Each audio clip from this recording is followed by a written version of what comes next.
Hello दोस्तों। तो पहली अभिक्रिया है हमारी संयोजन अभिक्रिया। संयोजन अभिक्रिया किसे कहते हैं?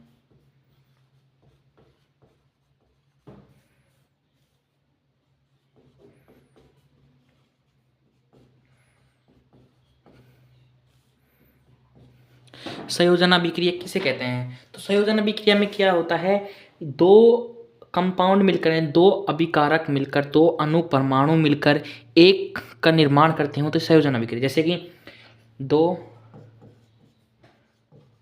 अणु या परमाणु मिलकर एक बड़े अणु परमाणु का निर्माण करते हैं इसमें। ठीक है, आ गया इसमें समझ में? यानी दो अणु या परमाणु मिलकर एक बड़े अणु का परमाणु का निर्माण करते हैं तो उसे क्या कहते हैं हम? संयोजन अभिक्रिया। जैसे कि ए प्लस बी मिलकर किसका निर्माण करता है? ए और बी का निर्माण करता है। ए और बी मिलकर किसका निर्माण करता है? ए और बी का निर्माण करते हैं। ठीक है, जैसे कि उदाहरण लेते हैं हम एक, देखो जैसे संयोजन अभिक्रिया। संयोजन अभिक्रिया मतलब दो अणु मिलकर एक अणु का निर्माण करते हैं तो उसे क्या कहते हैं? संयोजन अभिक्रिया कहते हैं। जैसे कि CaO प्लस H2O एग्जाम्पल दे रहे हैं। ठीक है, हम एग्जाम्पल है, ये क्रिया करके क्या बनाते हैं? कैल्शियम हाइड्रोक्साइड प्लस ये बनाते हैं, यही बनाता है। ठीक है, ये बनाता है। इसका नाम क्या होता है? बुझा हुआ चूना पत्थर, ये होता है जल, और ये क्या होता है? बुझा हुआ चूना। ठीक है, तो इसमें क्या होता है? कैल्शियम ऑक्साइड और जल मिलकर किसका निर्माण करते हैं? कैल्शियम हाइड्रोजन अर्थात बुझा हुआ चूना का निर्माण करते हैं। तो इसमें क्या होता है? कैल्शियम और जल, कैल्शियम हाइड्रोक्साइड और जल, ये दो अणु हैं जो मिलकर किसका? एक अणु का निर्माण करते हैं, कैल्शियम हाइड्रो। तो इसको संयोजन अभिक्रिया कहते हैं। ठीक है, आ गए समझ में? ये होती है संयोजन अभिक्रिया। जैसे कि एक और देखते हैं हम, 2H प्लस O2 मिलकर क्या बनाते हैं? 2H2O। ठीक है, मतलब 2H2 प्लस O2 मिलकर 2H2O यानी दो जल के अणु का निर्माण करते हैं। ये भी एक संयोजन अभिक्रिया का एग्जाम्पल है। समझ में आ गया? चलो आगे अभिक्रिया पर बढ़ते हैं।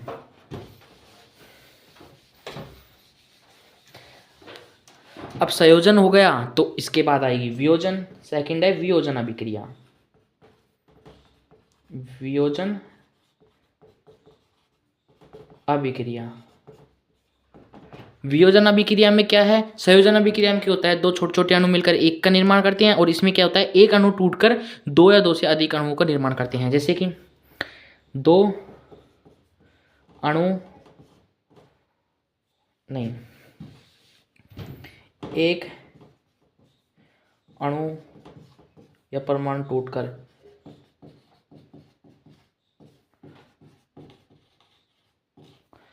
दो अणुओं का निर्माण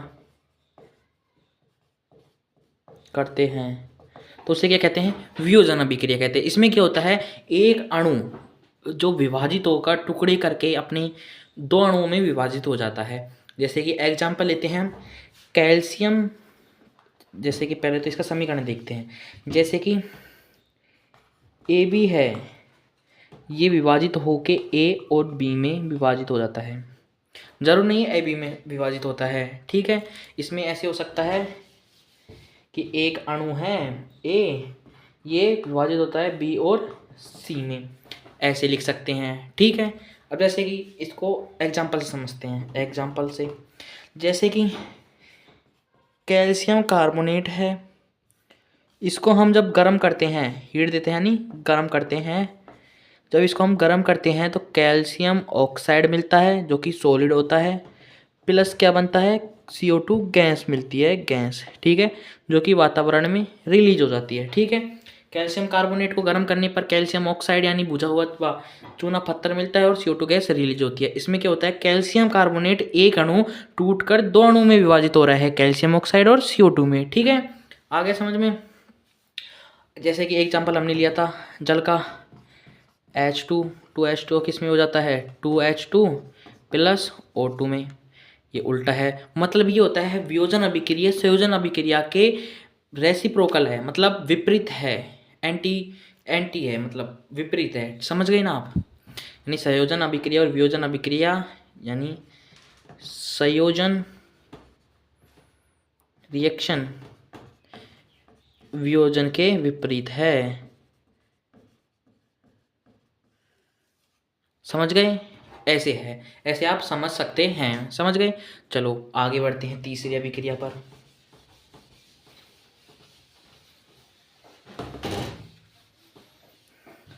थर्ड हमारे पास है विस्थापन अभिक्रिया।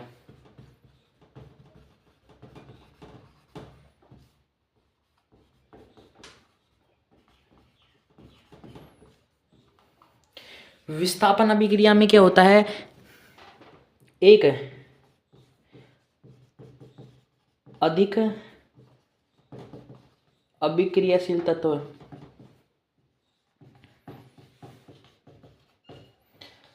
कम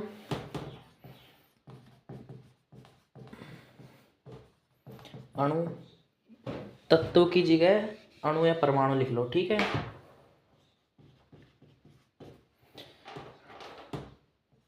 को विस्थापित कर देता है।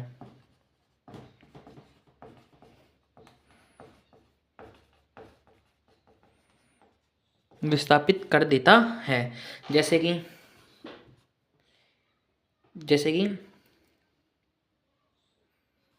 AB प्लस CD क्रिया करके क्या हो जाता है, AC प्लस CO, ऐसे हो जाता है, समझ गए ना आप। ये हो गया। अब इसमें से ये इसको विस्थापित कर दे या ये इसको विस्थापित कर दे या ये इससे या ये इससे, मतलब किसी से भी विस्थापित हो सकते हैं। इसमें अभिक्रिया में, विस्थापन अभिक्रिया में क्या होता है, कोई भी किसी को विस्थापित, जो अधिक अभिक्रियाशील तत्व होगा वो कम क्रियाशील तत्वों को विस्थापित करेगा। आगे समझ में, एग्जाम्पल लेके देखते हैं। एग्जाम्पल लेते हैं, एग्जाम्पल हम लेते हैं iron plus copper sulphate. Iron और कॉपर सल्फेट रिएक्शन करके क्या बनाते हैं, कॉपर सल्फेट, ठीक है, कॉपर सल्फेट बनाते हैं। देखो इस अभिक्रिया में क्या होता है, Cu यानी कॉपर, एक अकेला कॉपर मिलता है और FeSO4 ये बनता है, समझ रहे हो ना। मतलब जो अधिक अभिक्रियाशील तत्व है वो कम क्रियाशील तत्व को विस्थापित, यानी ये अधिक है, इसकी जो क्रियाशीलता है ना इसकी अधिक है, आयरन की क्रियाशीलता क्या है, अधिक है, और कॉपर की कम है। तो ये आयरन है ना, ये कम क्रियाशील तत्व यानी कॉपर को विस्थापित कर देता है और उसकी जगह पे ये उपस्थित हो जाता है। तो ये आयरन क्या होगा, यहाँ पर आ जाएगा सल्फेट के साथ, ये सल्फेट के साथ रिएक्शन कर लेता है और कॉपर को विस्थापित कर देता है, यानी कॉपर शेष रह जाता है। आगे समझ में, विस्थापन अभिक्रिया में क्या होता है, जो अधिक अभिक्रियाशील तत्व है ना वो कम क्रियाशील तत्व को विस्थापित कर देता है अपनी जगह पर और उसकी जगह पर खुद उपस्थित हो जाता है। ये होता है विस्थापन अभिक्रिया, ठीक है।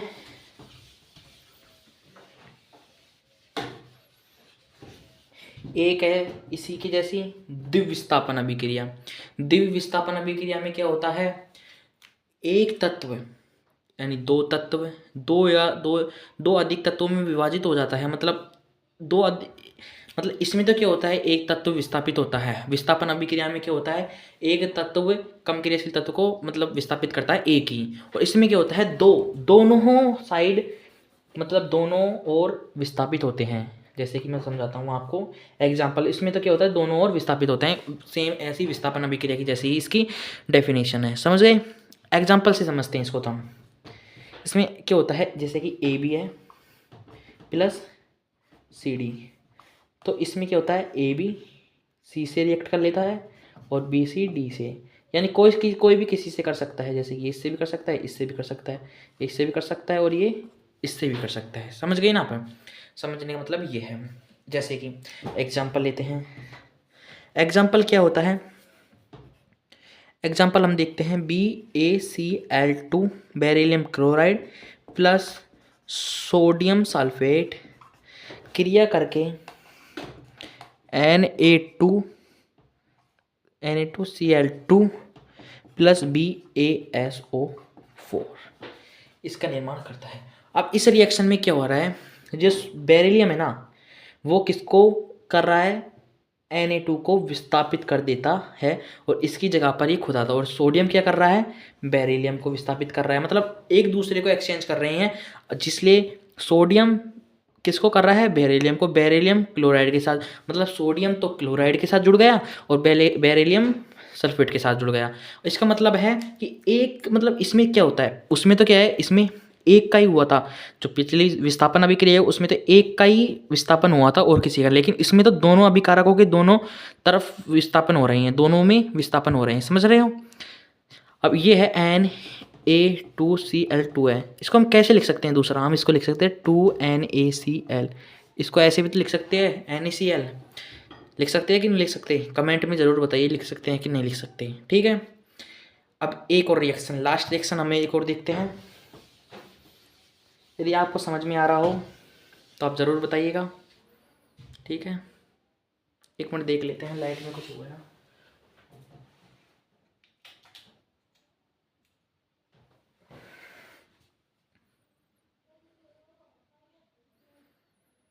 लाइट में कुछ प्रॉब्लम हो गई है ना, तो एडजस्ट कर लेना। ठीक है, एक होता है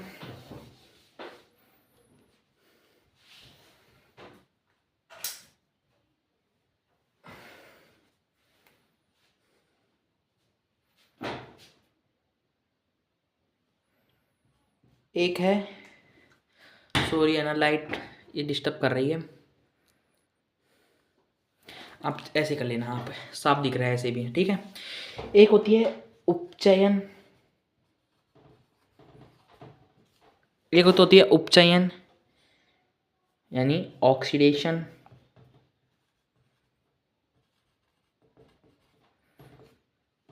व अपचयन यानी रिडक्शन, ये होती हैं। अब ये देखने को मिलती हैं, इसकी हम अलग अलग डेफिनेशन पढ़ेंगे, अलग अलग पढ़ेंगे कि क्या कैसे क्या होता है। ठीक है, अब इसमें से मैं आपको एक ऐसा बताता हूँ, इन दोनों को मिलकर एक रिएक्शन होती है। इसमें देखो सुर्खी, ये ले लो ऑक्सी, ठीक है, और इसमें ले लो रिडक, तो ये दोनों मिलकर क्या बनाते हैं ये बताइए मेरे को, ये बन जाएगा रिडॉक्स। समझ रहे हो, रिडॉक्स मिलकर ही दोनों क्या बनते हैं, रिडॉक्स बनते हैं। रिडॉक्स रिएक्शन यानी जिसमें अपचयन और उपचयन दोनों होते हैं उसे क्या कहते हैं, रिडॉक्स रिएक्शन। समझ रहे हो, रिडॉक्स रिएक्शन क्या होता है, जिसमें ऑक्सीकरण और अपचयन, इसमें होता है उपचयन में क्या होता है ऑक्सीकरण, और इसमें क्या होता है ऑक्सीकरण और अपचयन।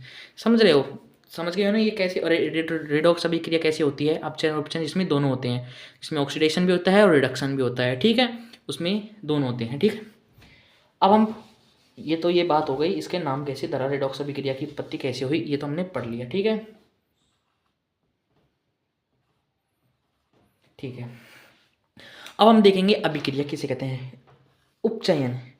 उपचयन में किसे कहते हैं, उपचयन में हम तीन चीज़ों से पता रख सकते हैं कि इसमें उपचयन हो रहा है। पहले तो हम इसमें क्या देखते हैं, इसमें ऑक्सीजन का जुड़ना, ऑक्सीजन का जुड़ना,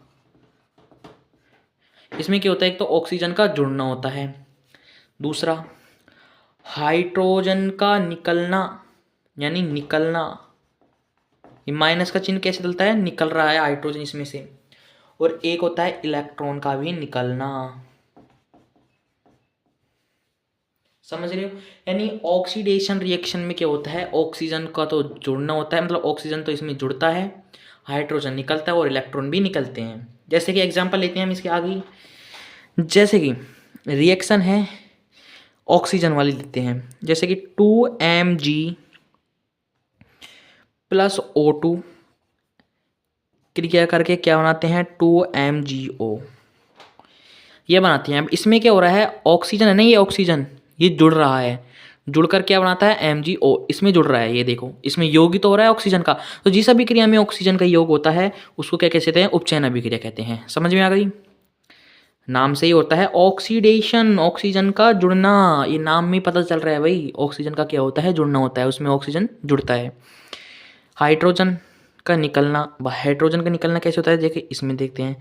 2NH3 क्रिया करके N2 + 3H2, 2NH3 में H3 जुड़ा हुआ है, लेकिन क्रिया करके ये अलग हो गया 3H2, यानी ऑक्सीजन का वियोजन हो रहा है, ऑक्सीजन अलग हो रहा है, निकल रहा है ना ऑक्सीजन, वो हाइड्रोजन निकल रहा है। ठीक है, तो ये में क्या हो गई, मतलब देख लो आपको कैसे पहचाननी है कि उपचयन अपचयन।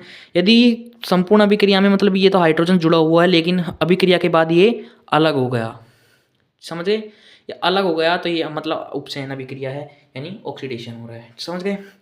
इलेक्ट्रॉन का निकलना कैसे कहते हैं, जैसे कि Zn क्रिया, Zn और फिर Zn+2, जैसे कि Zn है, इसकी संयोजकता कितनी होती है, 2 होती है, Zn+2, और इसमें से 2 इलेक्ट्रॉन निकल गए।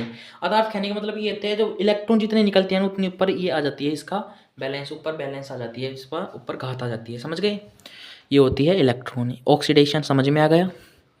अब हम करते हैं रिडक्शन। ठीक है,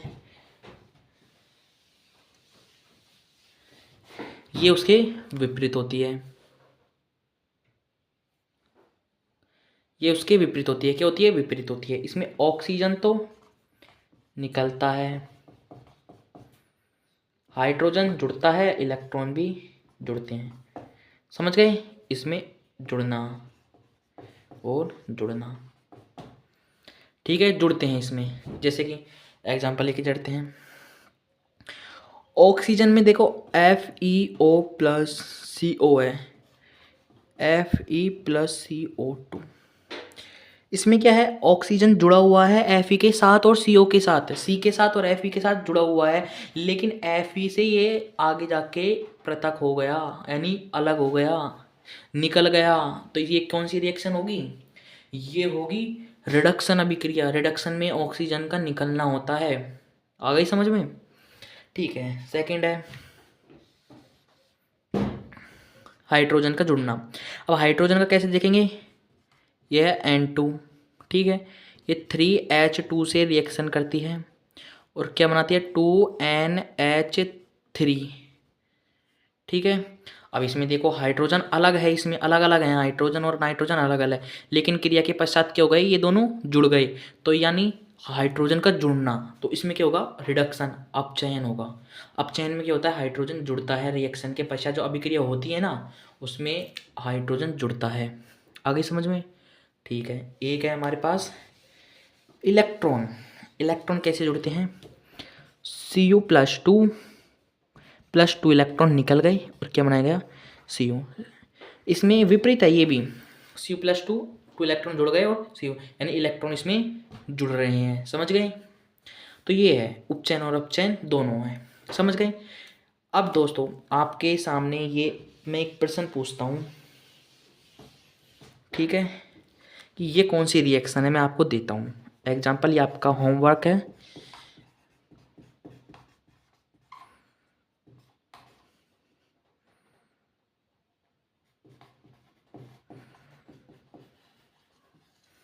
ये आपको कमेंट करके बताना है कि ये कौन सी रिएक्शन है। ठीक है, यदि आपको वीडियो बढ़िया लगी तो आप वीडियो को लाइक करना और चैनल को सब्सक्राइब करना। धन्यवाद।